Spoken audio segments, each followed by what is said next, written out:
So I spoke with a few of you guys before this. I'll try to speak slow and not mumble so much. So my name is Tim Miscovich. I've been here since July of 2013. Played 3 years as an import, and then this past year I founded my own program in Bad Homburg.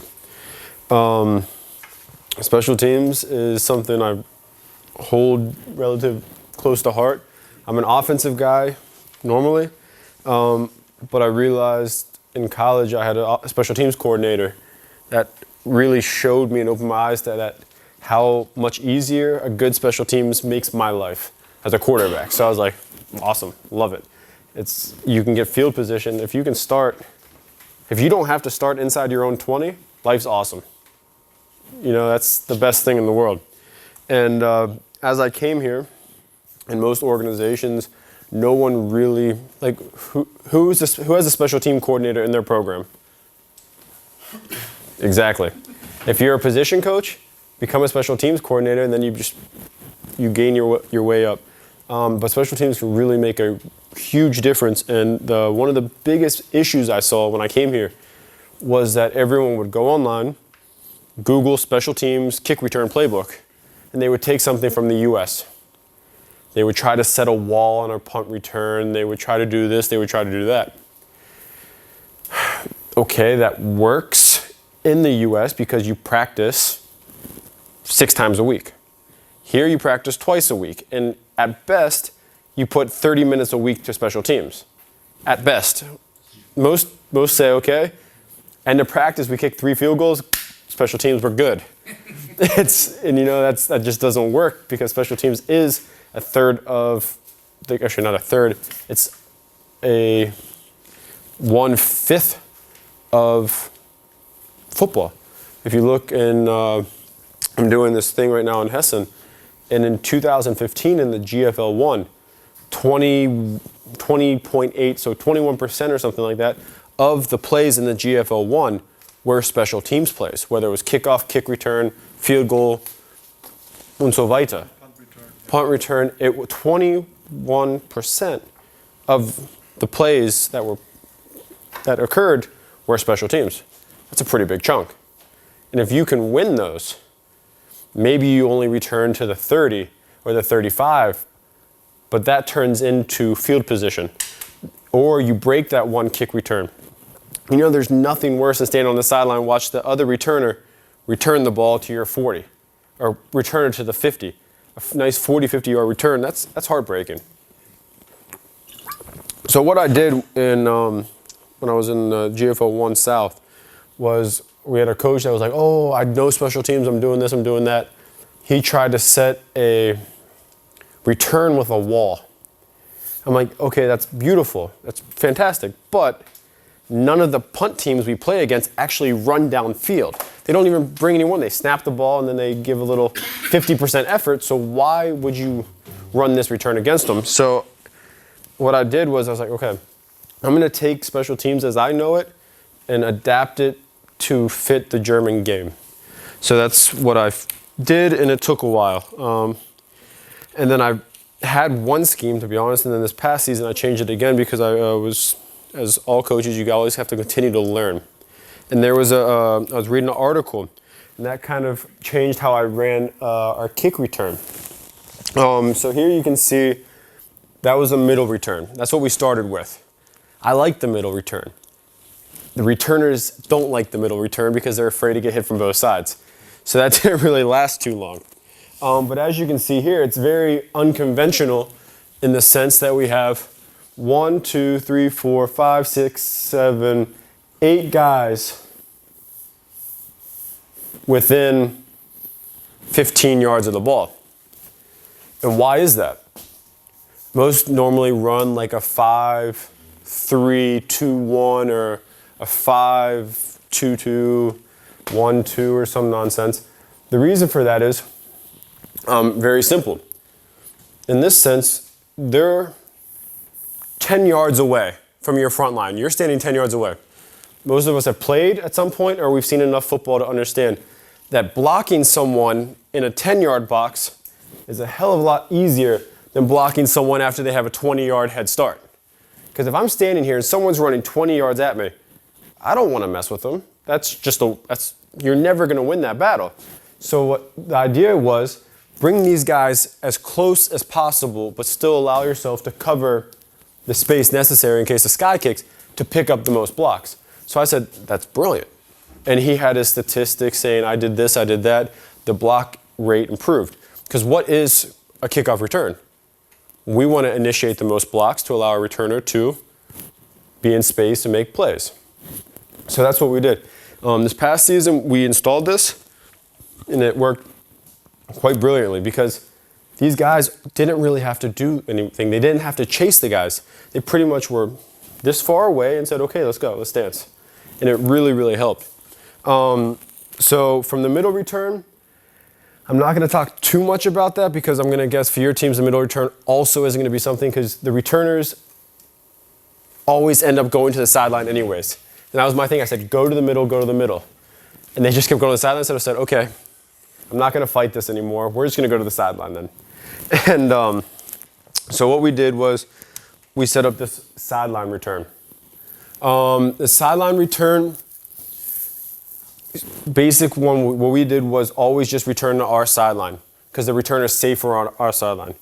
If you've played before, you know things do happen on the sideline when someone runs out of bounds. So I said, just come to us, you're safer there.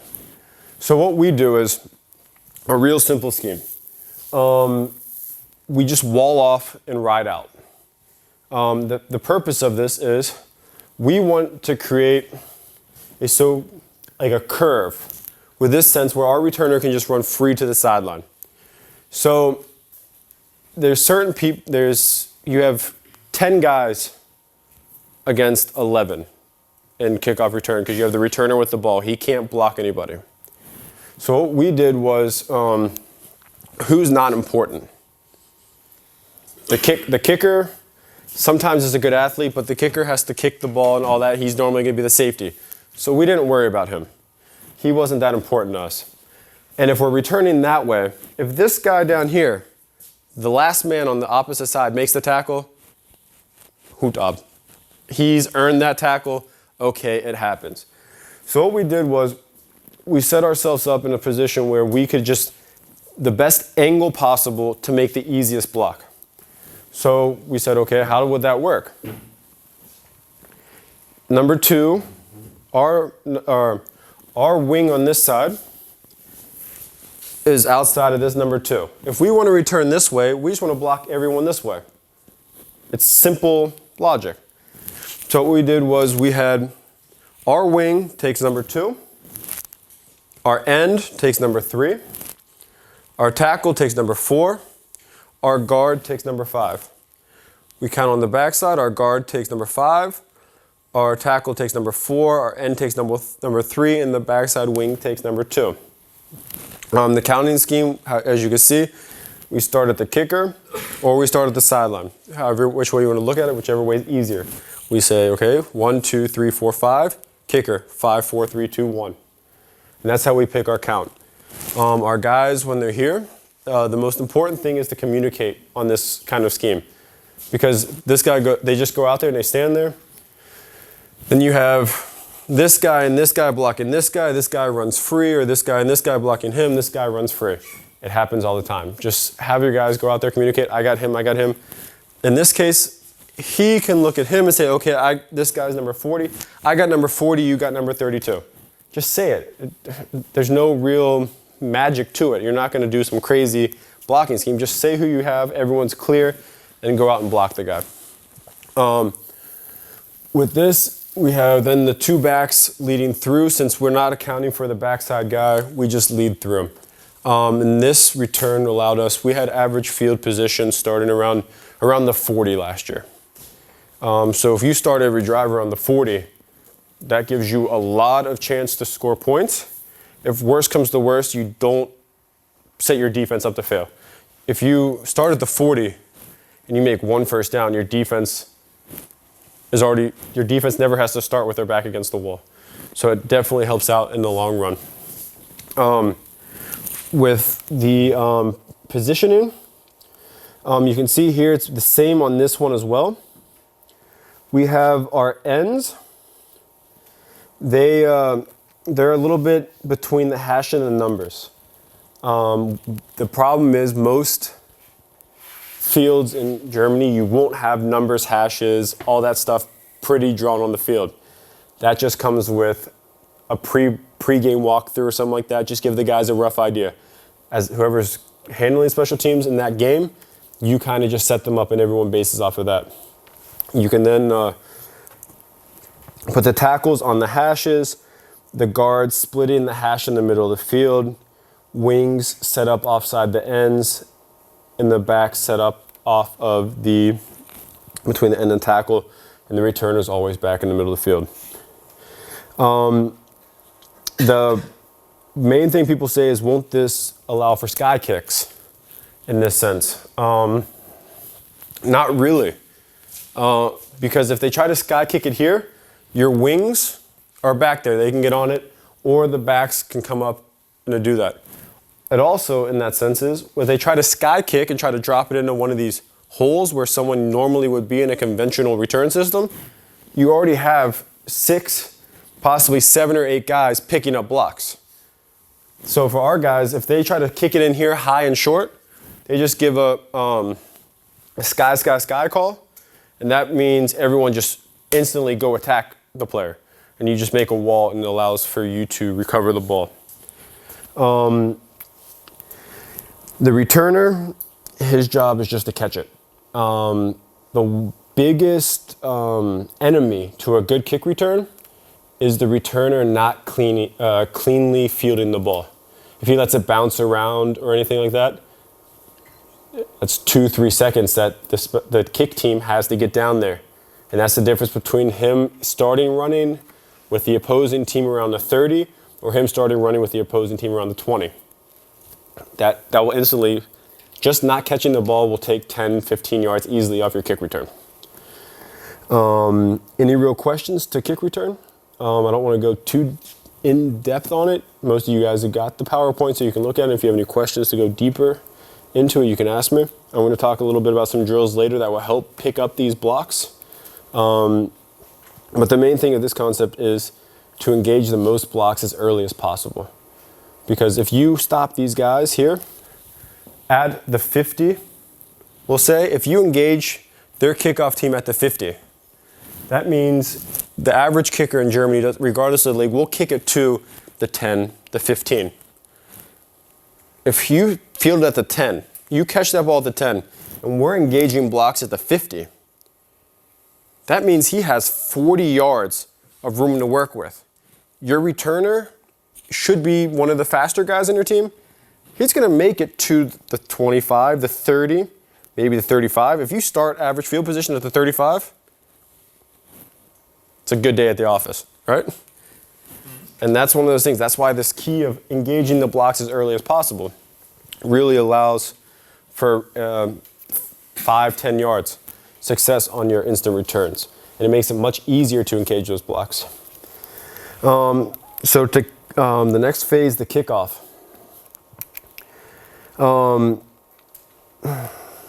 I don't know what you guys use in your system. I've heard stay in your lane, target a part on the field, target the returner, target the upbacks. I'm relatively open to all phases of it. Everything has their value to it. So what I try to do is I try to find a kicker. I'm lucky enough to have a former Zweite Bundesliga Fußballer as kicker. Wow. So he's also a really, really, really good receiver because he's 6'3", 180 pounds, runs really fast, and he doesn't get tired. I could just say, just go run, go routes. And he just keeps going, and the DBs start to pass out, and he's just like, I'm just getting warmed up. But he's a fantastic kicker. He just kicks it out of the end zone most of the time, but if he needs to, he can kick it in other locations. But just have your kicker kick it as high and deep as possible. If he has to put a little bit flatter to get a little bit, just find that mix. Take him out there one day before, after practice, say, kick some, and then you figure out the trajectory and keep it going. If you want to kick it to a side, that's also cool. But I say just kick it and let the guys go hunting, as we call it. In this scheme, I do a basic 5-5. Some do a 6-4. I think keep it even. Everything's okay then. In that scheme, I use a number exactly the same as the kickoff return: 1, 2, 3, 4, 5, 5, 4, 3, 2, 1. The twos, they wrap. The only reason for that is because most returns will use like a number system, as we do as well. Just this little crisscross messes the guys up because, like we said, we only practice 20, 30 minutes a week at best for special teams. And if there's 4 phases, that means maybe 5 minutes. Kickoff return. So they're not practicing. If you crisscross, they say, oh, I had number 1, but now number 1 is the number 2, and vice versa. They're going to be confused. So just put a little cross in. It's not rocket science. You just say, okay, you run fast, you jog behind them, then you take off. It's easier. So I use the twos as my contain guys, just to make sure everything stays inside, because if he gets the sideline, then he's running untouched. So the twos we use as contain. The ones we use as hunters. Those are the ones should be your fastest and most aggressive players, we can say. Those that can go and really hunt and go get the returner. The ones, their target is their side shoulder of the returner. They don't have a true lane or a true zone. The ones attack the shoulder, their near side shoulder of the returner. So if the returner goes this way, they change their angle. They just go after the man. Okay? The threes and fours, or the threes, the threes do the same pretty much as the ones, but they attack the opposite shoulder. So if I'm standing this way, the 1 on this side will attack this shoulder, the 3 will attack this shoulder. On this side, the 1 will attack this shoulder and the 3 will attack that shoulder. That means if the 1 doesn't do his job, the 3 comes up and it makes me go lateral. Because if the returner's going left and right, that means he's wasting his time and his energy. If he's going left and right, he's not going towards the end zone, which he needs to do. So that's cool. And he's going this way, which allows the other guys to come and tackle him. So that's why you attack the opposite shoulder, to get him to go lateral and to change his angle of direction. My 4s and 5s, they follow a lane concept. They're inside. As you can see here, they follow the lane concept, close it so they don't get a middle return down the middle. Those 4 guys pretty much follow straight down, and the outside guys hunt so that it's an overall picture and you trap and all that fun stuff, as most schemes have. Kickoff teams, not really rocket science. It's regardless of the scheme, it pretty much stays the same wherever you are. That's pretty much the one standard that goes around for most places. The thing with personnel, that's the biggest issue with special teams here. Most teams say, oh, I have my starters, I don't play them on special teams because they could get hurt. Yeah, but the other team could also return a kickoff and you'll lose the game. So it's one of those things you got to figure out. If the guys want to play it, let them. Until you're in the first league and maybe you have paid players or something like that, let the kids play special teams. Let them have fun. Let them go out there and hunt. And they'll reward you with it, though, because playing special teams for them is like a bonus. It's like a treat that makes them happy because it's unconventional. I use on my kickoff team, it's actually kind of backwards, but we use our receivers and all that stuff. They do tackle drills. I try to put more offensive players on kickoff and more defensive players on kickoff return for the most part, because the kickoff guys run down there, they're tired, then they go directly on defense or something like that. It doesn't work out all the time, but we try to mix it up. If the guys, we figure out who's the best at that position and we put them in it. And that allows for good results. Now we have punt return. The punt return as well, as you can see, started as a middle return. That lasted all but 1 or 2 games, and then we switched to a side return. Some basics here that we can talk about, though, from the middle return to side return is the returner. In the U.S., you say a good punt is 40, 45 yards with a 4-second hang time.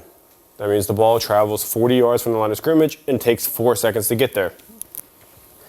Over here, you have every color of the rainbow. You'll have every color of the rainbow in one game. You'll have a guy kick a 7-yard punt, then he'll hit a 52-yard punt, then a 12-yard punt, then another 50-yard punt. So I said we watch the guy in warm-ups, and we usually see film, of course, so you can kind of scout what the guy's going to do. The rule of thumb that we use is go about 30 yards.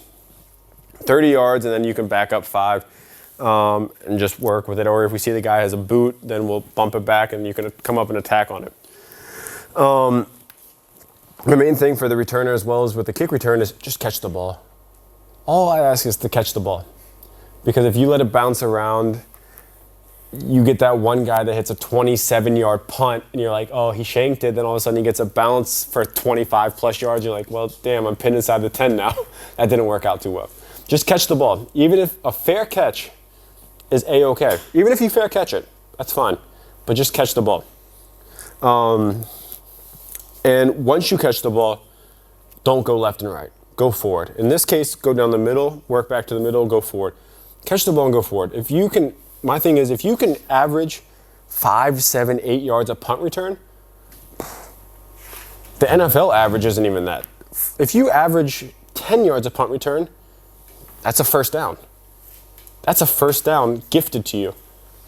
And before the offense even takes the field. Catch the ball and do what you can with it. From this middle return, we can talk about it quickly, but as I said, middle return is pretty much phasing out for the most part due to the, how would you say that? The changing of the mentality of football, as we could say.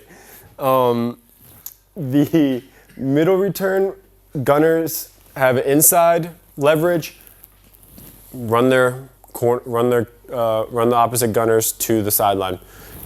We line up 6 in the A gap, B gap, C gap, and then we work our way out. So A gaps have guards, B gaps have tackles, C gaps have ends. They're inside leverage, just like on the kick. You get the leverage that's already pre-aligned, and you just work with it. We just jam on the inside, or punch with the inside, jam, and then ride out. Beast will always be to the short side of the field.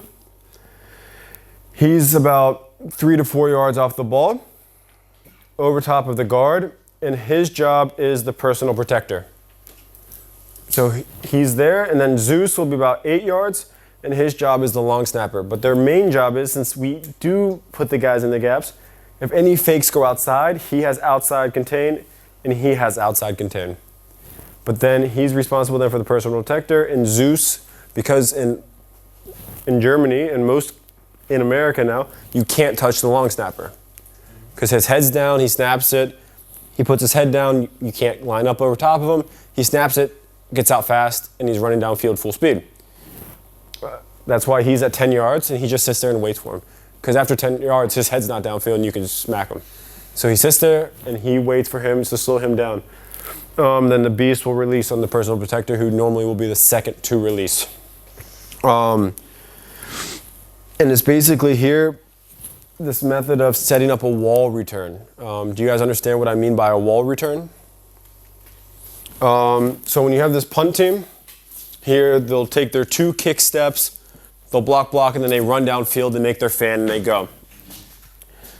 What they'll do is, from this case, say we set up a wall to return left. These 2 guys will run through, try to block the kick. They'll end up running through, back over to this side, and then they pick off guys from the blind side. We've all seen enough. There will be teams that do their punt team. They'll just leave all the offensive linemen on the field to block. They bring in someone who snaps it back, the guy kicks it, and good is. You don't need to set up a wall return when you're going against the punt team of offensive linemen. Because I promise you, the offensive linemen are not sprinting downfield to make a tackle. So why do you set up a wall return? So what we do is the exact same thing as our kickoff return. As soon as that ball snap, we punch, engage, jam them at the line of scrimmage so they can't release, and then we ride them. Because, like we said about the kicking before, this guy can maybe kick it 35 yards, and he gets there pretty quick. We'll say 3 seconds. So he kicks it 35 yards in 3 seconds. That means the ball is here at 3 seconds. If they put their fastest 7 guys here, we'll say in the average team here, a team will maybe have 1 guy, 2 guys running sub 4.640s. Right? It's a fair 4.5, 4.640s, maybe 1, 2, maybe. Some teams will be blessed with a few more, with not including imports. So if this ball goes from here to there in we'll say 3.5 seconds, and they put 1 or 2 of their fastest guys, and it takes them 4.5 seconds to go 40 yards. That means he's going to have 5, 7, 8 yards of room to work with as soon as he catches the ball in a theoretical world. But if we jam them, he's going to have 15 yards to work if the jam occurs. Of course, some jams will be missed, and he's going to have to make a tackle. But that's why we try to jam at the line of scrimmage, because that ball takes off 3.5 seconds, is 35 yards away. If we jam them for even a half a second, they'll be somewhere here by the time he catches the ball. He returns it, like we said, 7 to 10 yards. And if we average 10 yards per punt return, we got a first down. And life is good. So what we did to counter that with our side return, we kept the exact same thing, but we wanted to create the leverage. If you're in the gaps, you don't have the leverage to create that wall. So what we did was a simple thing. We stay in the same alignment. We show the exact same thing. But when the normal punt team says set, down, ready, hut, whatever they say, the personal protector makes the call, everyone gets set, we shift the gap. So what we did was, instead of being ABC, ABC, now we are BA, A, B, C, D. Beast and Zeus, the 2 guys that were back there, they shift over now because of necessity. Our gunners, we'll start with them, they take inside leverage. Inside leverage, let him run away, we're returning the other way, no problem. This right here we mess with every now and then. Sometimes we say, okay, you go inside, push him out, we'll cut up underneath of you. Or we had one guy that really, really enjoyed blocking. So we said, okay, you give him outside leverage, give him inside, and you push him down into this, and we just take the sideline. But then with the shift, we allow for easy block, easy block, easy block. This guy then will take the responsibility of the personal protector. The weak side A that comes to strong side A, he runs through like a bat out of hell and hits the personal protector, jams him back in the backfield. We still let the long snapper go, but the Zeus is there to pick him up. Backside B goes to weak side B goes to weak side A, picks up the guard. Weak side C goes to weak side B, picks up the tackle. B slides over and kicks out the end man on the line of scrimmage. And then we set up an easy, everyone jams and blocks down, and we can get to the sideline. He can run down the sideline, pick up 10 yards, hop out of bounds. No one's hurt, everyone's healthy, and we have a first down. I tried to make it as easy as possible for the guys. Because at that same time, for this to install, this isn't rocket science for them. You say, okay, you 2 line up in A gaps, you 2 line up in B gaps, you 2 line up in C gaps. When they say set, you shift to our sideline, and the guy to your, so if we're looking this way, on set, you shift to our sideline, which is here, and you block the guy to your right. If they can't figure that out, they shouldn't be playing football. I try to make it as easy as possible for them. And I think this is a scheme that we installed it in 2.5 practices, the entire scheme, 2.5 practices, which being 25 minutes probably each.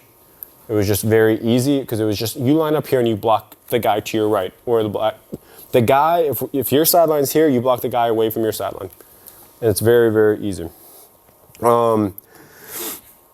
With the punt, it's very similar to the kickoff in that sense. I run a traditional one. Some people run a spread. Some people run with, they'll spread this out where they have big gaps in there, and then they'll have 3 guys back here, send it back, make a wall in the back. I don't know, I guess I'm old school in the punt sense. I never really understood the spread punt, but it is what it is. For the punting, if you have multiple punters, find the one that gives you the best of both, hang time and distance. If someone kicks it 60 yards, but it gets there like a bullet, it doesn't matter. Because like we said, the returner has time to make moves. The one who can hang it up while giving you the most distance is the best option to go to. Because if it's in the air, you guys have time to get there, and that means the returner is going to try to catch it. The average returner in Europe maybe catches 3 to 5 punts per week. He's going to drop some. So hang it up there, let him catch it. Because I promise you, you will see someone drop a punt in that season, and you can get the ball back. And if you have a punter that punts at, we'll say 35 yards. You have a punter that punts at 35 yards with a 3.5-second hang time.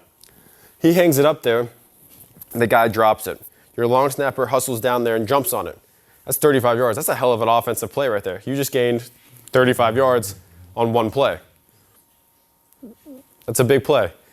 You have to see that as an offensive play. The punt, you can see punt as an offensive play in the sense of also being a defensive play because it allows you to gain yards and give yourself more space. So back to the scheme on the punt, our gunners, they're on the line of scrimmage outside, usually defensive backs or faster people or fast receivers that like to hit. They attack opposite shoulder of the returner for that same principle that we said, make him go lateral. If he comes up here and he has the ability to hit him, okay, perfect. If worse comes to worse, he comes up and attacks that opposite shoulder, makes him come this way, and he comes underneath and attacks and makes a tackle or so on. They help each other if they can't make the tackle cleanly. Then we have the standard one here. The spacing is about, I don't know, what's that, 20 centimeters? 25 centimeters? I still don't understand the metric system. I've been here 3 years, I'm still learning it. So they get a nice decent gap. If they're on the left side, right foot's forward, left foot is kind of offset with them so they can get their 2 kicks and 2 punches, standard. And then they can release and do their job. If they're on the right side, left foot forward, right foot staggered off the heel. So they can get their 2 kicks, get their depth, create that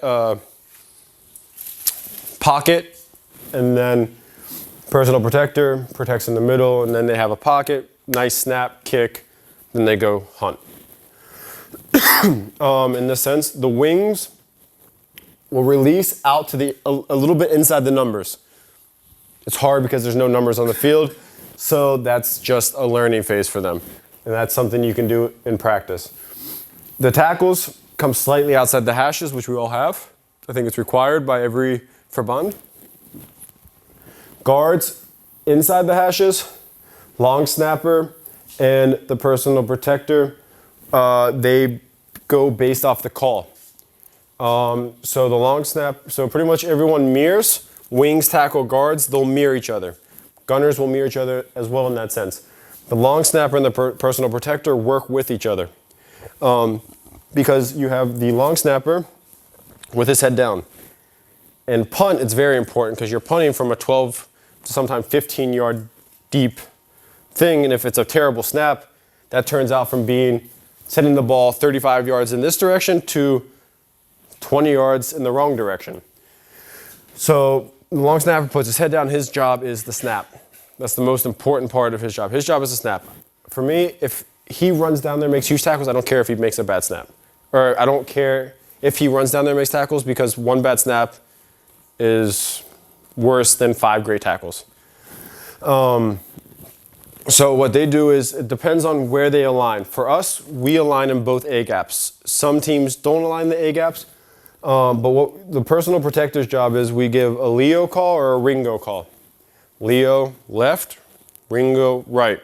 The personal protector makes that call for his long snapper. So everyone lines up, the personal protector looks right here and says, who is more dangerous? So if they have like a little defensive back right here and a 6'7" or 1,97 Meter, 140 Kilo Jung hier, dann schickt ihn zu den defensive back. So in the bad guy, the schwer hier, klein hier, gibt einen Leo call. So the Leo means long snapper, snap and release to the left, and you block to the left. So he snaps, blocks the little DB, then he'll release to the left hash. Personal protector will take the bad guy, and then he runs the right hash. Or vice versa. Ringo means long snapper to the right, personal protector to the left, and they clean up the middle. So you have the long snapper, personal protector, guards, tackles, wings, and the gunners go attack freestyle. But the one thing with, I understand practice-wise, we say twice a week, you don't have much time. Every practice, try to get punter and long snapper to work on their snaps. Because even if it's 5 minutes before practice, it's hard. But 5 minutes before practice is much more important than the difference between Aufstieg und Abstieg. And then you stand there with 4th and 7 on your own 10, and the long snapper, for a lack of a better word, shits himself and snaps it out of the back of the end zone, and then you lose by 2. And then you're like, well, damn. I should have practiced with 5 more minutes. That's a very simple thing that you can put on the guys, and it's just a simple discipline too. Say, listen, you want to play this position, get there 5 minutes earlier and get your 10 snaps in. 10 snaps per practice, we're good. And then that's it's a huge difference between winning and losing. For each of the 4 main special teams, there's a very basic drill that we run. So what we do every practice, our practice comes, we start, everyone has their small stuff, then we start our warm-ups. After our warm-ups, we go into about a 12 to 15 minute period of these drills. Because they do translate to real football, or not real football, but they translate to the offense and defensive side as well. So a quick explanation of these for the kickoff team. What we do is we'll have a player who on the kickoff team, 1, 2, 3, sometimes 4 dummies standing there, and then a returner. This person will have a ball, and then I'll get to that point. So what these guys do that are standing here, their space depends on what you have, but at least have 7 to 8 yards in between each guy. And they'll stand there, very basic. This guy will take off running. So we usually do like 4 lines of this. So he'll take off running, full speed. This guy, as soon as he gets maybe a meter from him, he'll turn left or right. Very, very clearly. So you come here. So like an example of this in real things will be, so I'm the blue guy and Eric's one of the dummies. So when I get about here, just jump and turn that way. So turn your chest to that way. So you're running and he's gonna turn that way, and that right there just allows him to read. So what we do is a simple, here, we smack the hell out of him because it's A-okay in football to hit people. So you come with a really hard club, rip under, tight on the body, and then you stack him and go to the next guy. The next guy will do the same thing, maybe turns the other way, smack, rip, and then smack, rip, however it works. And then once you get past that last guy, you have the returner. He'll, for this case, since the table's here, he'll turn this way, and then you come, you break down, wrap up. Easy. A variant of that, if you don't have as many people, you can use one returner for say 3 lines. So if you have 3 lines and you can't waste that many returners, you put 1 returner in the middle for 3 lines. So there would be line 1, line 2, line 3. The returner stands over line 2. Everyone in this theory should get down there in the same time. Maybe, okay, one's a little step faster, one's a step slower, but they'll be at the same time.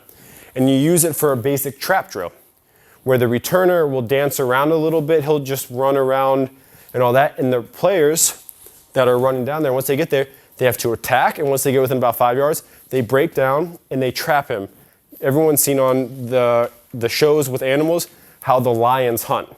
They find the weakest one, then they group them in and they attack them. That's exactly what we do in this drill, where the returner will move around.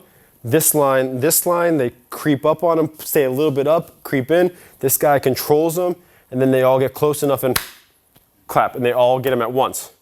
Because that's exactly what happens on kick return. They have one guy back there darting around, and 2 or 3 guys need to work together to make that attack. For the kickoff return, like I said, Eric, I gotta get you back up here. You're my test dummy. So what we did on that one is, the kickoff return, we try to get the most blocks within 10 yards. So what we do is, right there, so this guy will be the kickoff team. I'm their kickoff returner. In this case, we're returning to the right, so I want to block him out this way. So we'll get to that 8 yards, and we use a simple zone step on that. So we bait them, we start dropping so they can return, we get in their hip pocket and we ride them. So we do the exact same thing without that. So they line up about 6-7 yards, and someone says go.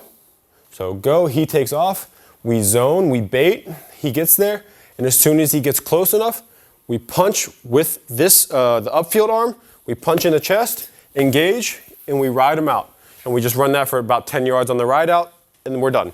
So you only need a space of 20 yards at the most for this drill. Out or wash down? No? Kick him out or wash down? However you want to see it in that sense. We can wash them away or we can kick them away from that. So if we say return right, so their job is to push them to the left. If we say return left, we push them to the right. One of the things that we do though for that, like that punch is very key. So on the kickoff return, we'll also do parts where we'll stand there for 5, if we have a 15-minute session, 5 minutes, we'll stand there, punch. So we'll punch, engage, punch, engage, punch, engage, and then we'll go punch, engage, turn, and all that. And then we spread it out so that the guys can take the run, then they can punch and engage and turn. You break it down piece by piece by piece. Punt team. Our punt team, you're back at it. You're earning your dollars tonight. So on the punt team, like I said, depends on which side you're on. You work both sides, of course. You can stand in one spot and work theoretically both sides. So what we'll do is, if on this case, I'm on the left side. So my right foot up, my left side's here. He will stand right about here, and we're assuming that they're rushing. So on the go, the defensive player or the punt return player will just bull rush. Because if you can take a bull rush, you can take any kind of pressure. So we train with the hardest and we expect, because that's what you expect. So they'll be in their stance and it's ready, go. We take our 2 kicks. As we kick, we punch. As we kick, we punch, just like an O-line, because that's basically what it is. So we have our guys, as soon as they go, they attack us. So it's gonna be, come at me. So it's ready to go, punch, kick, punch, kick. And as on that, sorry, I just had to do that, it felt good. So on that last one, then the guys have to release.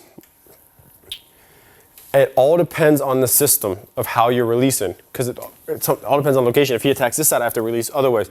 So we get that punch, kick, then they're there, and we work that same thing. Club, rip, release, 10-yard sprint.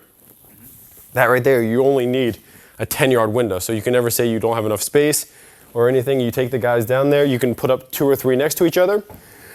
Ideally, 2 or 3 next to each other is better, because the guys can be, here's a group, there's a group, there's a group, kick, punch, release, and then they can adapt to getting their spacing running downfield.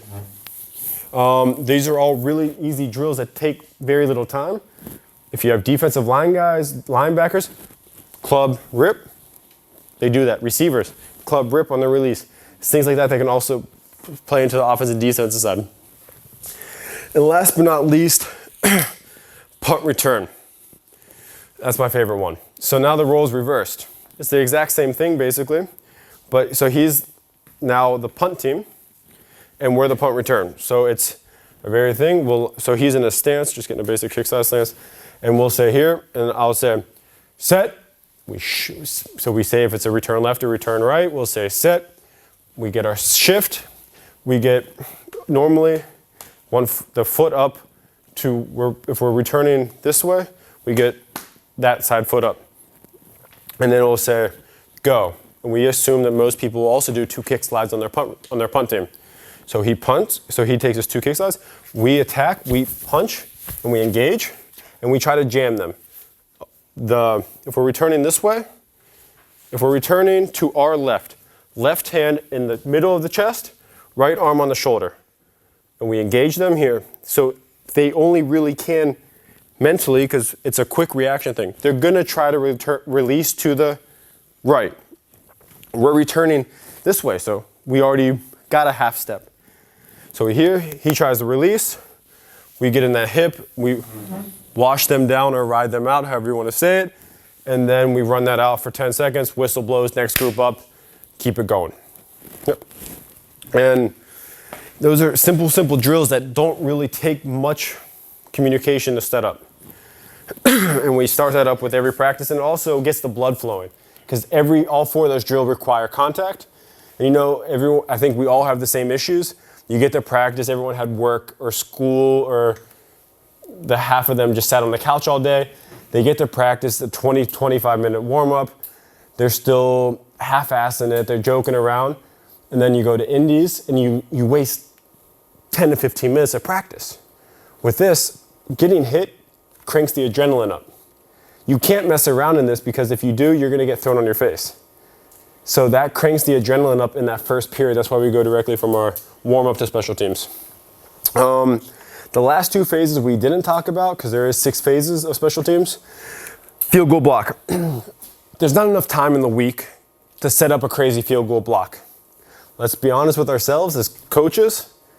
Just put your goal line defense, or your defense stays out there, put up a 5-man, 6 front, bear front or something like that, and it's okay. It's installing a crazy field goal block. We don't have time to practice that. And the chance of blocking a field goal isn't that high that it's worth taking time to practice in comparison to your kickoff return, punt return. So field goal block, let your defense on there, put a goal line front, a bear front, a 5-3 or something like that, and just say, okay, that's how it's gonna be. Because I've played football now, this will be my 20th season. I've maybe seen like 5 block kicks. So I don't see the real advantage to investing that much time into setting up a field goal block team. So I just keep our defense on the field. And last but not least, field goal. We go with the traditional styles too as well, with long snapper, 2 guards, 2 tackles, 2 ends, 2 wings. Long snapper, whoever that may be. Guards, I usually keep my starting guards in, keep my starting tackles in. I pull the receivers out, send in 2 backup linemen to be the ends. And then the wings will be tight ends or linebackers. The ends, tackles, guards, they have about a 10 centimeter split between each other. The wings will have a tighter difference. So if this is the back foot if this is the left foot of the end on the left side, the wing will set up maybe 5, 6, 7 centimeters diagonal off of him. And it's just a very tight thing.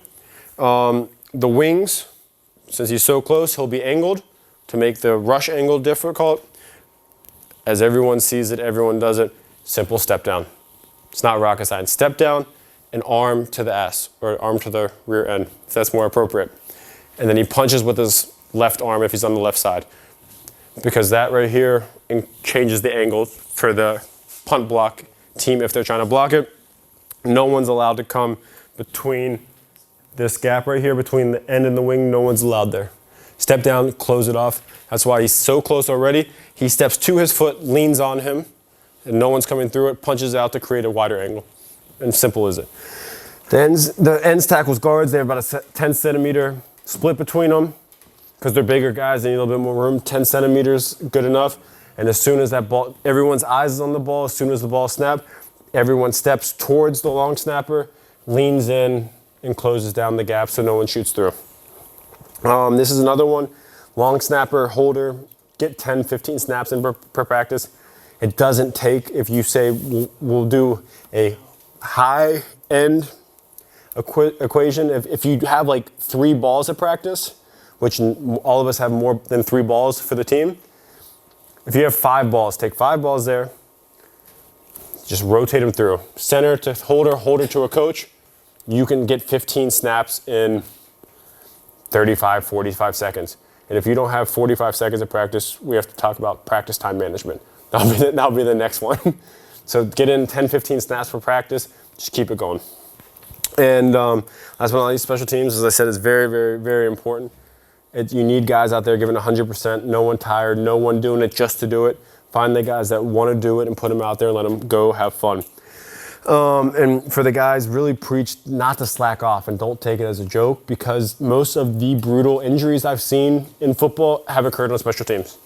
Because you have a much higher rate of speed, than offense and defensive plays. Special teams on kickoff, for example, you're running 35, 40 yards downfield full speed. How many offensive plays do you see someone run 35 yards? Very, very few. The average offensive play is 5 yards in a cloud of dust. So really, really be aware on special teams. And the big thing is give that effort, because one play can crush a team's moral.